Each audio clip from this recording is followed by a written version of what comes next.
बिस्मिल्लाहिर्रहमानिर्रहीम नहमदुहु व नुसल्ली अला रसूलिहिल करीम अम्मा बाद औज़ु बिल्लाहि मिनश शैतानिर रजीम बिस्मिल्लाहिर्रहमानिर्रहीम। देखिए, आज हम अपनी एक नई किताब अरबी दुव्वम की रियाजुस सालिहीन शुरू करने जा रहे हैं, जिसमें अहादीस का मजमुआ है। देखिए, सबसे पहले हम रियाजुस सालिहीन रहमतुल्लाह अलैह के सवाने हयात पर एक नज़र देखेंगे। नाम व नसब, नाम याहिया है, अबू ज़करिया कुनियत है, मुहियुद्दीन लक़ब है। रियाजुस सालिहीन रहमतुल्लाह अलैह का नाम याहिया, कुनियत अबू ज़करिया, लक़ब मुहियुद्दीन। सिलसिला नसब ये है याहिया बिन शर्फ बिन हसन बिन हुसैन बिन जमाअत इब्न हज़ाम बिन हरलिल हौरानी शामी। विलादत रियाजुस सालिहीन रहमतुल्लाह अलैह देखिए कब पैदा हुए। आप माह मुहर्रमुल हराम 630 सन हिजरी में नवात मकाम में पैदा हुए। नवात जो उनका जगह का नाम है जहाँ पर वो रहते थे, जो अर्ज़ हौरान है। हौरान के एक शहर नवा में पैदा हुए। इसकी वजह से आपको नोवी कहते हैं। नवा में पैदा हुए इसीलिए आपको नोवी कहते हैं। इब्तिदाई तालीम अपने इलाके में ही हासिल की, जिसमें कुरान मजीद का हिफ्ज़ करना और चंद इब्तिदाई किताबें थीं। सन 649 हिजरी में 19 साल की उम्र में अपने वालिद माजिद के साथ मदरसा रवाहिया दिमश्क में आ गए। वहाँ बड़े बड़े उलमा से इल्म दीन हासिल करके कमाल को पहुँचे। उनके फ़िक़्ह के उस्ताद देखिए कौन थे, कमालुद्दीन इसहाक़ मग़रिबी और अब्दुर्रहमान बिन नूह वग़ैरह। इल्म उसूल फ़िक़्ह में उस्ताद क़ाज़ी नफ़ीसी साहब रहमतुल्लाह अलैह। इल्म नहू के असातिज़ा शेख अहमद मिस्री और इब्ने मालिक से हासिल की। शेख रज़ीउद्दीन ज़ैनुद्दीन बिन अब्दुद्दाइम इमादुद्दीन वग़ैरह से सिहाए सित्ता पढ़ी और दीगर कुतुब अहादीस पढ़ी। इनसे उलूम हासिल करने के बाद अल्लामा नोवी एक मुतबहर आलिम बन गए, जिसके बारे में अल्लामा अब्दुल हई लिखते हैं, उलूम में बहुत ज़्यादा नुमाया, फ़ुनून में मुहक़्क़िक़, अमल में दक़ीक़, हाफिज़ हदीस और उसके अनवा से बाखबर थे। हज़रत नोवी रहमतुल्लाह अलैह ने अपने आप को तसनीफ़ व तालीफ़, दर्स व तदरीस, इल्म की नश्र व इशाअत, इबादत, वज़ाइफ़, रोज़े और अल्लाह की याद में मसरूफ़ रखा था। कम खाते और पहनते थे, जिससे ज़्यादा का तसव्वुर नहीं किया जा सकता। उनकी पोशाक को उल्टा और छोटा सा शेखाना अमामा था। आपके बारे में अबू बकर बिन हिबतुल्लाह को कौरानी फरमाते हैं, आपने 2 साल इस तरह गुजारे कि ज़मीन पर कहीं पहलू नहीं टिकाया। फिर एक मरतबा फरमाते हैं, आप दिन भर में एक ही मरतबा इशा के बाद खाते और एक ही मरतबा सहरी के वक्त पानी पीते थे। अल्लामा नोवी रहमतुल्लाह अलैह ने शादी भी नहीं की। इस मुजाहिदाना ज़िंदगी पर अल्लाह जल्ल शानहू की तरफ से ये इनाम मिला कि वो पुख्ता इल्म वाले हो गए। अल्लामा नोवी माहिर फ़न इमाम, हाफिज़ हदीस थे, तमाम उलूम में पुख्ता थे, बहुत सी किताबें तसनीफ़ की, बड़े मुत्तक़ी और परहेज़गार थे। खाने पीने की तमाम मरगूब को छोड़ रखा था। वही खाते जो रोटी और अंजीर वालिद भेजते थे। पेवन लगे हुए कपड़े पहनते थे। अल्लामा जलालुद्दीन सयूती रहमतुल्लाह अलैह ने लिखा है कि जब शाह ज़ाहिर ने मुल्क शाम में तातारियों से जंग का इरादा किया तो उसने उलमा से इस बात का फतवा तलब किया कि दुश्मन के मुकाबले के लिए रआयत से माल ले सकता हूँ।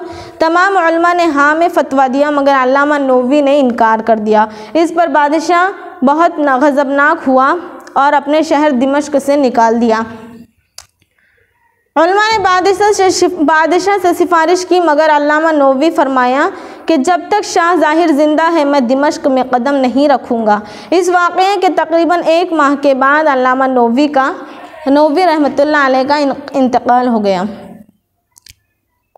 आपने हर फन में किताबें लिखी, आप बहुत ही सरी और तसनीफ़ थे। कहा जाता है कि लिखते लिखते जब आपका हाथ थक जाता तो आप ये शेर फरमाते, फ़मन कान हाज़ा दमा यजरी सबाबा अला गैर सादी फ़हुवा दमा मज़ी। आपकी मजमूई तसानीफ़ का हिसाब लगाया गया तो यौमिया 2 कुर्रासा से ज़ायद का औसत पड़ा। आपकी वफ़ात दिमश्क से निकल कर आप बैतुल मक़दस की ज़ियारत को तशरीफ़ ले गए। उसके बाद अपने वालिद माजिद की ज़ियारत के लिए अपने आबाई शहर नवात में आए। यहाँ पहुंचकर ऐसे बीमार हुए कि इसी बीमारी में 24 रजबुल मुरज्जब सन 676 हिजरी में इंतकाल हो गया। देखिए, हम रियाज़ुस सालिहीन की किताब शुरू करने से पहले चंद ज़रूरी इस्तिलाहात पर नज़र डालेंगे। सबसे पहले इसमें हदीस का मजमुआ है, तो इसमें हदीस की तारीफ़ देखिए। इसका लुग़वी तारीफ़ है गुफ्तगू, इसकी जमा अहादीस आती है। इसका लुग़वी माना क्या है? गुफ्तगू, और उसकी हदीस की जमा अहादीस आती है। नबी करीम सल्लल्लाहु अलैहि वसल्लम या सहाबा और ताबईन ने जो कुछ फरमाया और जो कुछ किया या किसी को कुछ कहते हुए सुना या कुछ करते हुए देखा, मगर उस पर मना व इनकार नहीं फरमाया बल्कि खामोश रहे, तो इन सब को मुहद्दिसीन के इस्तिलाह में हदीस कहते हैं। फिर हदीस की देखिए 3 किस्में हैं। हदीस मरफू, हदीस मरफू यानी उसके लुग़वी माना है, मरफू के लुग़वी माना रफ़ा यरफ़ाऊ से बना, उसके लुग़वी माना है बुलंद किया हुआ। इस्तिलाही माना क्या है उसके? वो हदीस जो आप सल्लल्लाहु अलैहि वसल्लम की तरफ मंसूब हो, जिसमें ज़िक्र किया गया हो कि आप सल्लल्लाहु अलैहि वसल्लम ने ऐसा फरमाया, आप सल्लल्लाहु अलैहि वसल्लम ने ऐसा किया, या किसी ने आप सल्लल्लाहु अलैहि वसल्लम के सामने ऐसा किया या ऐसा कहा, उस पर आप सल्लल्लाहु अलैहि वसल्लम ने खामोशी इख्तियार की। हदीस मौक़ूफ़ दूसरी किस्म है हदीस मौक़ूफ़, उसके लग़वी माना है रुका हुआ, रोका हुआ। इस्तिलाही माना है वो हदीस जो सहाबी की तरफ मंसूब हो, यानी इस हदीस में ये हो कि सहाबा ने कहा या ऐसा किया या ऐसा करते हुए लोगों को दिखाया, कहते हुए लोगों को सुना, देखा या कहते हुए लोगों को सुना। इन सब सूरतों को हदीस मौक़ूफ़ कहते हैं। हदीस मक़तू लग़वी माना है काटा हुआ, हदीस मक़तू के लग़वी माना है काटा हुआ, क़ता यक़ताउ से बना है। इस्तिलाही माना है वो क़ौल या फ़ेल जो किसी ताबई की तरफ मंसूब हो। हदीस मुतवातिर उसके लग़वी माना है पै दर पै आने वाला। इस्तिलाही माना है वो हदीस जिसके रिवायत करने वाले हर ज़माने में इस कदर कसीर लोग हों कि उनके झूठ पर मुत्तफ़िक़ होना नामुमकिन हो। हदीस मशहूर, हदीस मशहूर के लग़वी माना है मशहूर होना। जो हदीस के रावी हर दौर में 2 से ज़्यादा हो उस हदीस को हदीस मशहूर कहते हैं, और दूसरा उसका नाम है हदीस मुस्तफ़ीज़।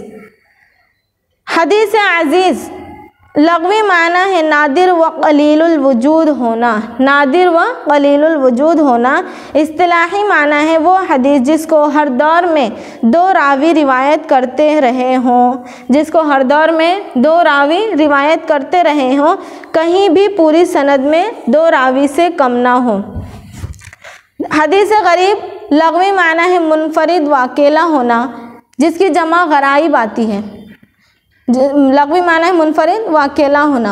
इसी तरह गरीब किसे कहते हैं? जो मुसाफिर हो, क्योंकि वो अकेला होता है। इस्तिलाही माना है इस्तिलाह में इस हदीस को कहते हैं जिसके सिलसिले सनद में कहीं भी सिर्फ एक ही रावी रह गया है। हदीस मौज़ू लग़वी माना है वज़ा करदा गढ़ा हुआ, वज़ा से बना हुआ है, ये वज़ा करदा गढ़ा हुआ। इस्तिलाही माना है झूठे रावी की बयान की हुई हदीस जिसका नाम ही यही है, वज़ा करदा गढ़ा हुआ। रिवायत किसे कहते हैं? हदीस को बयान करना, हदीस को बयान करना रिवायत कहलाता है। रावी किसे कहते हैं? रिवायत करने वाला, नक़ल करने वाला, जमा उसकी रिवायत आती है। इस्तिलाही माना यह है कि हदीस नक़ल करने वाला, सनद हदीस में आने वाला हर फ़र्द रावी कहलाता है और पूरा मजमुआ सनद कहलाता है। मरवी किसे कहते हैं? लग़वी माना है रिवायत किया हुआ, उसकी जमा मरवियात आती है। इस्तिलाही माना वो जिसको रिवायत किया जाता है, ख्वाह कौल हो या फ़ैल, जिसको सनद के बाद ज़िक्र किया है उसको मतन और रिवायत भी कहते हैं। सनद किसे कहते हैं? उसके लग़वी माना है टेक लगाना, सहारा देना, उसकी जमा असनाद आती है, जिस तरीके से मसनद यानी जिस पर बैठा जाए। इस्तिलाही माना है नाक़लैन, हदीस के नामों पर मुश्तमिल हिस्सा, मसलन अन इब्न शिहाब अन उबैदिल्लाह इब्न अब्दुल्लाह अन इब्न अब्बास अन नबी सल्लल्लाहु अलैहि वसल्लम। मतन किसे कहते हैं? ज़मीन का सख्त उभरा हुआ हिस्सा, पुश्त जमा मतून आती है। इस्तिलाही माना जहाँ सनद ख़त्म होती है उसके बाद के हिस्से को मतन कहते हैं। जहाँ पर सनद ख़त्म हो जाती है उसके बाद के हिस्से को मतन कहते हैं। मुहद्दिस किसे कहते हैं? वो आलिम जिसे हदीस के अल्फाज व मानी दोनों का इल्म हो, अल्फाज व माना दोनों का इल्म हो, रिवायात और उसके रावियों से भी वाकिफ़ हो। मगर हमारे ज़माने के एतबार से मुहद्दिस वो है जो कुतुब हदीस के मुताला और दर्स और तदरीस के साथ ज़्यादातर इश्तिगाल रखता है, यानी उसमें ज़्यादातर मशगूल होता है। हाफिज़ इसकी जमा हुफ़्फ़ाज़ आती है और ऐसे मुहद्दिस को भी हाफिज़ कहा जाता है जिसको कम से कम 1 लाख अहादीस का पूरा इल्म हो। हमारे ज़माने के एतबार से हाफिज़ इसको कहते हैं ऐसा आलिम जो हदीस सुनते ही उसकी मालूमात को बता दे, यह हदीस सिहाह सित्ता में से है या हसान है या ज़आफ़ है, या फिर उसको 1000 से ज़ायद अहादीस महफूज हो। हुज्जत किसे कहते हैं? देखिए, हुज्जत के लग़वी माना है दलील। हुज्जत के लग़वी माना क्या आते हैं? दलील। और इस्तिलाही माना है वो मुहद्दिस जिसको अहादीस से ऐसी वाक़फ़ियत हो कि शायद ही कोई हिस्सा उसकी मालूमात से बाहर हो। मगर हमारे ज़माने के एतबार से वो आलिम जो हदीस के फ़न की मालूमात व तहक़ीक़ात में इतना हो कि वो किसी हदीस की तहक़ीक़ की निस्बत से जो कुछ कह दे उसके हम असर उसको तस्लीम कर ले।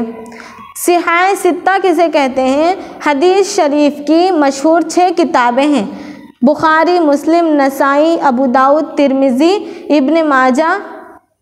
मगर मुहद्दिस आलाई और हाफिज़ इब्न हजर ने इब्न माजा की जगह मसनद दारमी बताई है, और कोई कहते हैं किताब मुअत्ता इमाम मालिक की बताते हैं, 6ठी किताब।